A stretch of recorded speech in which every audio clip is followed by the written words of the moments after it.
Os Cavaleiros do Zodíaco completa 31 anos desde a sua primeira exibição, dia 1º de setembro de 1994, aqui no Brasil. Hoje vamos falar sobre curiosidades de Cavaleiros do Zodíaco que muitos não conhecem. Deixe seu like, se inscreva no canal se você não é inscrito e bora pro vídeo.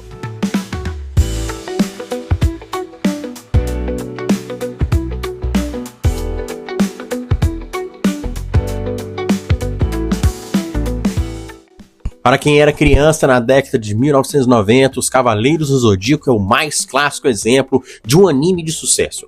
Na condição de um dos desenhos animados japoneses mais populares transmitidos na TV aberta brasileira, inicialmente na finada TV Manchete, a franquia criada originalmente nos mangás por Masami Kurumada ainda hoje é reconhecida por sua posição de vanguarda. Foi um anime que não só abriu mais os olhos do público para esse tipo de produto, como transformou os animes em uma febre que nunca mais estreou no Brasil. A estreia aqui no Brasil foi em 1994 e tantos anos depois, algumas informações podem ter passado despercebidas ou ficado mal explicadas durante os anos. Vamos falar hoje sobre algumas curiosidades sobre esse universo tão rico de Cavaleiros do Zodíaco que os fãs de carteirinha vão gostar de saber, ou já até conhecem. O mangá foi lançado no Japão em janeiro de 1986 e não demorou muito para que a Toei Animation colocasse o anime no ar, em 11 de outubro do mesmo ano.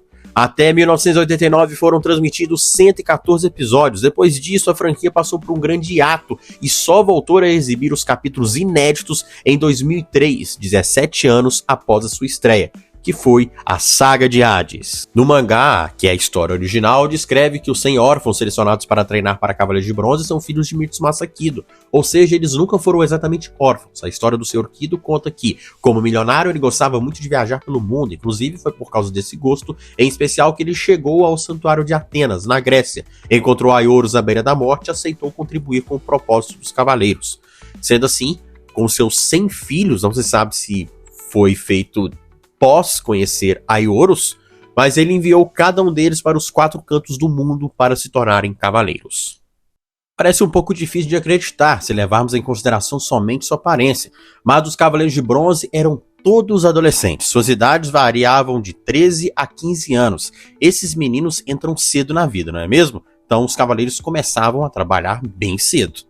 Shura era um prodígio. Se já é esquisito pensar como que os Cavaleiros de Bronze foram escalados para lutar ainda na adolescência, muitos entre os seus 5, 6 anos de idade, essa situação é bem inusitada. Quando Aioros e Sagitário foi acusado de traição pelo mestre do santuário, Shura foi correndo atrás dele para não deixá-lo fugir, já que era considerado um traidor.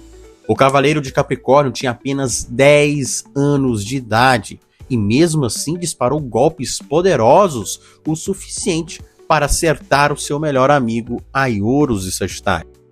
Ares, Cavaleiro de Cristal e os Cavaleiros de Aço não existem na história original do mangá. Eles foram criados unicamente para permitir os desdobramentos diferentes no roteiro do anime, já que quando eles estavam produzindo o anime, estavam próximos dos acontecimentos do mangá.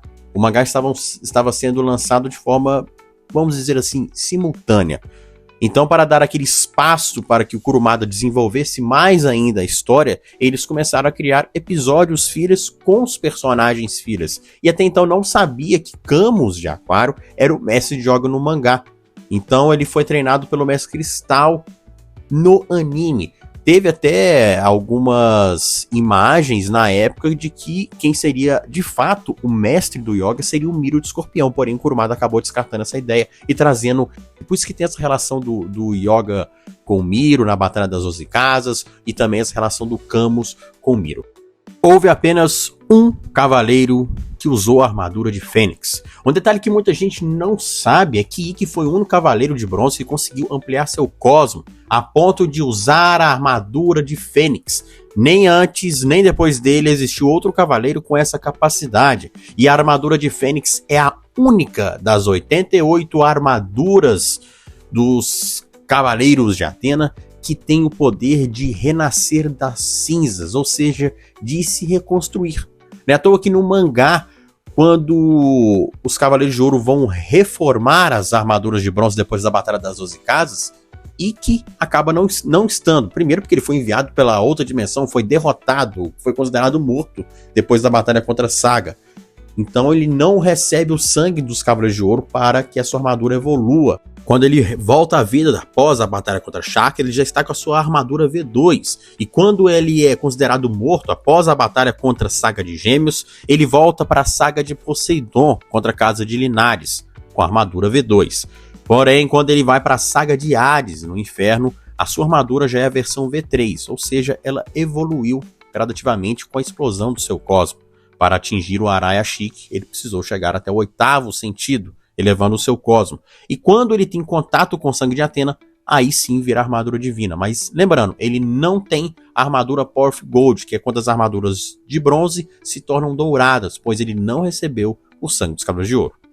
Essa foi algumas curiosidades sobre o anime Saint Seiya, que faz 31 anos, hoje, dia 1º de setembro, da sua estreia aqui no Brasil pela extinta Rede Manchete. Deixe seu like, se inscreva no canal se você não é inscrito e comente aqui embaixo se esse anime fez parte da sua infância.